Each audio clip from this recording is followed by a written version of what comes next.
22 करोड़ की MD drugs बरामद। Meera road के नया नगर क्षेत्र से शुरू हुई जांच एक बड़े अंतर्राज्यीय ड्रग्स सिंडिकेट का पर्दाफाश किया है। मीरा भाईंदर वसई विरार पुलिस कमिश्नरेट में माननीय पुलिस आयुक्त श्री निकेश कौशिक सर, इनके मार्गदर्शन में लगातार अमली पदार्थ विरोधी कार्रवाई जारी है। नया नगर पुलिस स्टेशन में रजिस्टर हुआ सीआर नंबर 102/26 में अब तक 18 आरोपियों को अरेस्ट किया है और 21 करोड़ का तक के मुद्देमाल उसमें जब्त हुआ है। आरोपी नंबर 19 को यूनिट 4 क्राइम ब्रांच ने इन्होंने अरेस्ट किया और उससे जो मालूमात मिली उसके तहत आगे इन्वेस्टिगेशन करते समय हमें हरदोई यूपी यहाँ पे 1 किलो 26 ग्राम एमडी के सहित एमडी बनाने के लिए जो फैक्ट्री सेटअप और जो केमिकल्स मिलते हैं वहाँ उस जगह पे छापा मार के यूनिट 4 ने उसको जब्त किया है। अब तक के इस केस में 20 आरोपियों को अरेस्ट किया गया है और तकरीबन 23 करोड़ का प्रॉपर्टी अब तक इसमें सीज की गई है। सर, कैसे चलता था ये पूरा सिंडिकेट?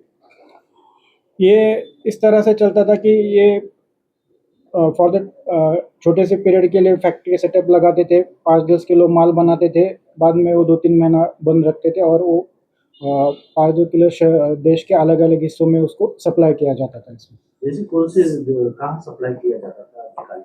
इसमें जैसे उसकी डिमांड रहती थी, बाजू में आउटस्पेस में या इधर इलाके में जैसे डिमांड रहती थी उस तरह से उसको सप्लाई करते थे। जैसे आपने छापेमारी में कई राज्यों से आपने सिंडिकेट इसका बस्ट किया है, कई जगह से पकड़े, इसका मूल सूत्रधार कौन है? कोई ऐसा कोई है जो इस पूरे सिंडिकेट को ऑपरेट कर रहा है?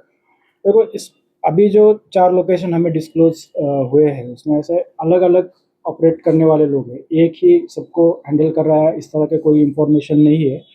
इसको बनाने वाले जो लोग हैं उनके इन्वेस्टिगेशन से हमें ये 4 लोकेशन पता चले हैं, डिफरेंट लोकेशंस है और अलग अलग लोग उसमें इन्वॉल्व हैं। सर, जो 19 नंबर का पकड़ा आपने, वो 19 नंबर के आरोपी का बैकग्राउंड क्या है? 19 ऐसा ज़्यादा कुछ वो पढ़ा लिखा नहीं है, इसी तरह का काम करता है। अभी तक जो हमने उसका बैकग्राउंड सर्च किया उसमें प्रीवियस केस तो उसमें दिख नहीं रहा, फिर भी हम लोकल पुलिस स्टेशन से ज़्यादा इंफॉर्मेशन लेने की कोशिश कर रहे हैं। सर, ये लोग जो बना करके बेचते थे, जिन लोगों को बेचते थे, जो उनके डिस्ट्रीब्यूटर या फिर जो पेडलर जिन्हें कहा जाएगा, उनमें से कितने लोगों को अरेस्ट किया गया अभी तक का? अभी तक रिकवरी में कुछ माल मिला है? देखिए, अब तक जो हमने अरेस्ट किए हुए अब तक 20 लोग इसमें टोटल अरेस्ट हुए हैं।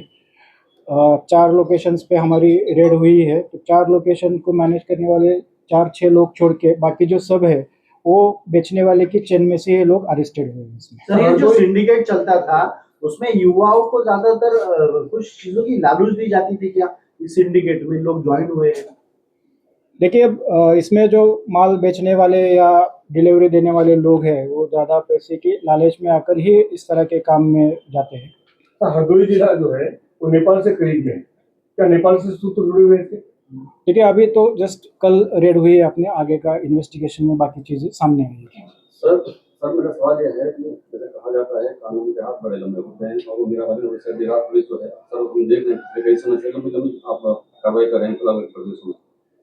यहाँ से फिर जब हमारे शहर में बात आते हैं, क्योंकि ये ड्रग्स यहाँ पर भी सप्लाई होता है, तो क्या आने वाले समय में उन लोगों को तब भी आप पहुँचेंगे जो लोग इसका सेवन करते हैं?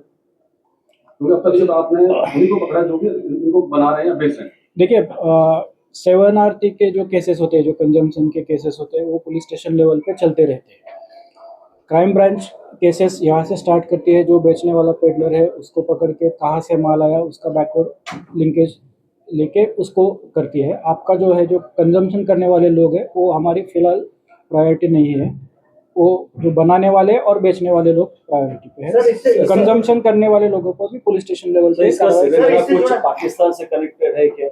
जो फिलहाल तो अभी इन्वेस्टिगेशन चालू है, ऐसा कोई लिंक दिख नहीं। सर, मेरा सवाल ऐसा है कि अभी तक तो सिर्फ मैन्युफैक्चरर को ही पकड़ा जाता है, लेकिन इसका जो रॉ मटेरियल सप्लाई होती है ऐसे लोगों पर कार्रवाई करते हुए दिख नहीं रहे अभी तक, क्योंकि अगर इनका सोर्स ही अगर कम होगा तो मैन्युफैक्चरिंग अपने आप बंद हो जाएगी। तो ऐसे लोगों पर कब कार्रवाई होगी? जैसे मैंने पहले आपको कहा था कि इसको मैन्युफैक्चर करने में जितने केमिकल्स लगते हैं उसमें से कुछ ओपन मार्केट में भी मिलते हैं और जो कंट्रोल केमिकल्स है जिनका सेल करने के लिए कुछ परमिशंस वगैरह डॉक्यूमेंट वेरीफाई करने पड़ते हैं।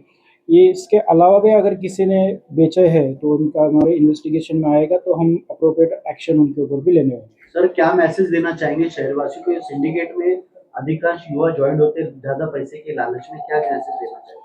देखिए, एक तो सबको पता है कि नारकोटिक्स ड्रग्स का नशा हर एक की ज़िंदगी बर्बाद करता है, तो उसको किसी भी तरह का सपोर्ट ना करें। दूसरा है कि जो इसमें पैसे के लालच में आकर कोई पेडलिंग का या बेचने का, डिलीवरी देने का काम के झांसे में ना आके अपना फ्यूचर बर्बाद ना करे।